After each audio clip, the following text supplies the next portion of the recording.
A graça alcança você mesmo quando ainda está quebrado.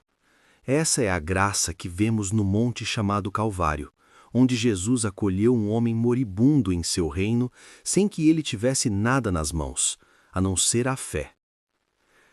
A graça de Deus é revelada em sua disposição de receber qualquer pessoa, em qualquer momento, em seu reino.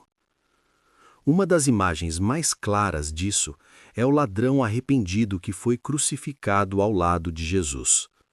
Ele não tinha boas obras para apresentar, não tinha um histórico de serviço fiel, não podia descer da cruz para consertar o mal que havia feito às pessoas, não podia ir se batizar, não tinha chance de restaurar sua reputação. Ele estava no fim da vida, encarando a eternidade, e havia apenas uma coisa que ele podia fazer: crer. E isso foi suficiente. Isso é difícil para muitas pessoas aceitarem, porque o orgulho sempre quer contribuir com algo. O orgulho quer pagar pela graça. O orgulho quer merecer o perdão. O orgulho quer dizer: olha, Senhor, eu fiz o suficiente. Mas a cruz não permite esse tipo de vanglória.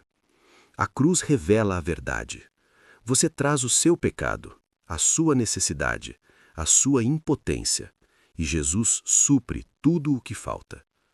Por isso, a salvação não é uma recompensa para os fortes, ela é um resgate para os perdidos. No início, os dois criminosos se juntaram à multidão para zombar de Jesus. O Evangelho de Mateus nos diz que ambos lançavam insultos contra ele. Eles estavam com dor, humilhados, irritados e amargurados. Viram Jesus sofrendo também, e seus corações estavam endurecidos. Mas com o passar das horas, algo mudou em um deles. Ele parou de zombar. Começou a entender que o homem ao seu lado não era culpado como eles. Naquele momento, o ladrão fez algo que muitos se recusam a fazer, mesmo tendo uma vida inteira de oportunidades. Ele admitiu que merecia o julgamento. Parou de dar desculpas. O Evangelho de Lucas mostra esse homem corrigindo o outro ladrão e dizendo: nós estamos recebendo o que merecemos, mas este homem não fez nada de errado. Então ele voltou o rosto para Jesus e suplicou: lembra-te de mim quando entrares no teu reino. E Jesus respondeu: em verdade te digo, hoje estarás comigo no paraíso. Essa única frase revela um milagre dentro de um homem moribundo. Ele chamou Jesus de rei, enquanto Jesus usava uma coroa de espinhos. Ele acreditou que Jesus tinha um reino, enquanto Jesus era executado como um criminoso. Ele confiou que Jesus podia salvar, mesmo que aos olhos humanos Jesus parecesse fraco. Isso é fé. O que causou essa mudança? Deus pode usar um único momento para romper anos de rebeldia. O ladrão ouviu as acusações lançadas contra Jesus. E o mais impressionante é que a multidão zombava de Jesus exatamente por ele ser quem ele é. Eles diziam: salvou os outros, mas não pode salvar a si mesmo. E o desafiavam a descer da cruz. Eles zombavam dele como filho de Deus. Mas aqueles insultos se tornaram uma porta para a fé de um homem morrendo. Ele percebeu: se este homem realmente é o Salvador, então ele é a minha única esperança. Naquele monte, 3 cruzes se erguiam como um sermão que ninguém podia silenciar. Um homem morreu em seu pecado. Um homem morreu pelos pecados. E um homem foi salvo do pecado. Essa é a decisão que todo coração ainda enfrenta. Você pode estar perto de Jesus e ainda assim rejeitá-lo, ou pode se voltar para ele e ser transformado para sempre. E é aqui que a mensagem se torna pessoal. Talvez você sinta que falhou demais, se afastou demais, ou desperdiçou muitas oportunidades. Mas o ladrão é a prova de que a graça não é limitada pelo seu passado. O que importa é o que você faz com Jesus agora. A salvação não depende da sua capacidade de consertar a si mesmo. Ela depende da obra consumada de Cristo. Você não é salvo porque se limpou primeiro. Você é salvo porque Jesus tomou o seu lugar. A Bíblia ensina que somos salvos pela graça por meio da fé, não por obras, para que ninguém se glorie. E também diz que não é pelas obras de justiça que praticamos, mas segundo a misericórdia de Deus que somos salvos. Então, ao olhar para o ladrão, não veja apenas a história de outra pessoa. Veja um espelho da condição humana. O pecado aprisiona todo ser humano, e somente Jesus pode quebrar esse poder.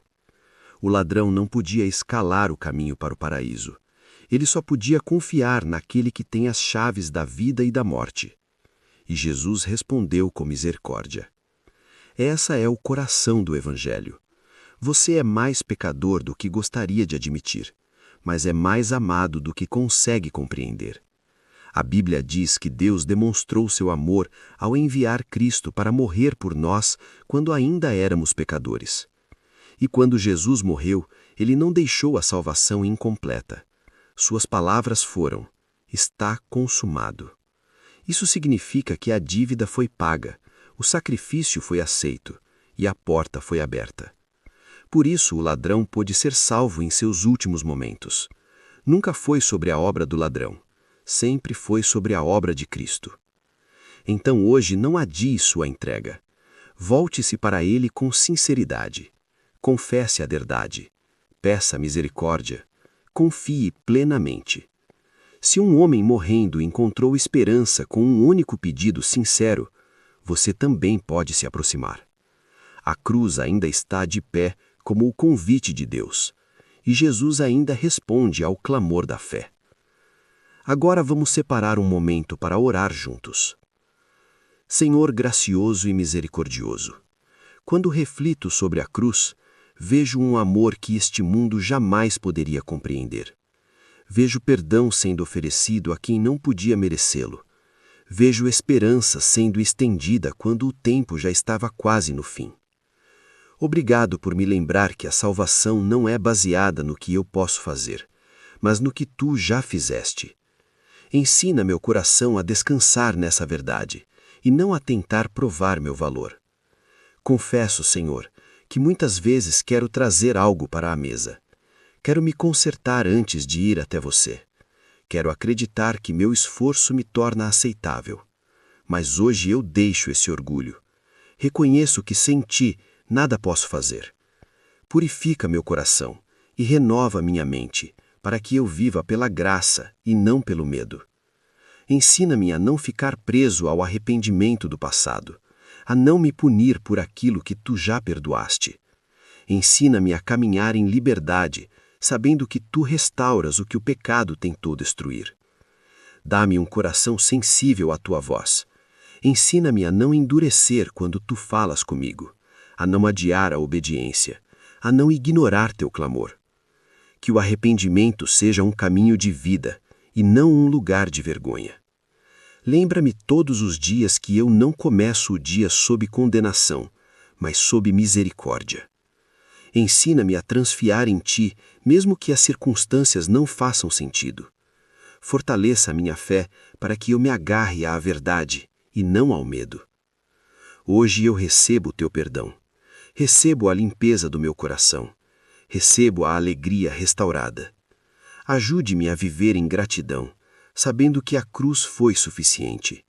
Que minha obediência venha do amor e não da obrigação.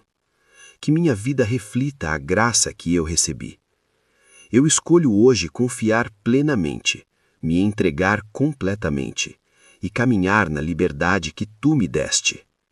Obrigado, Jesus, por me encontrar exatamente onde estou. Em teu santo e precioso nome eu oro. Amém. Se essa oração tocou seu coração, escreva Amém como um ato de fé. Que toda bênção declarada aqui repouse sobre sua vida em nome de Jesus. Se você precisar de uma oração especial, deixe seu pedido nos comentários. Será uma honra orar por você. Que a graça e a paz do nosso Senhor Jesus Cristo estejam sempre com você. Fique em paz.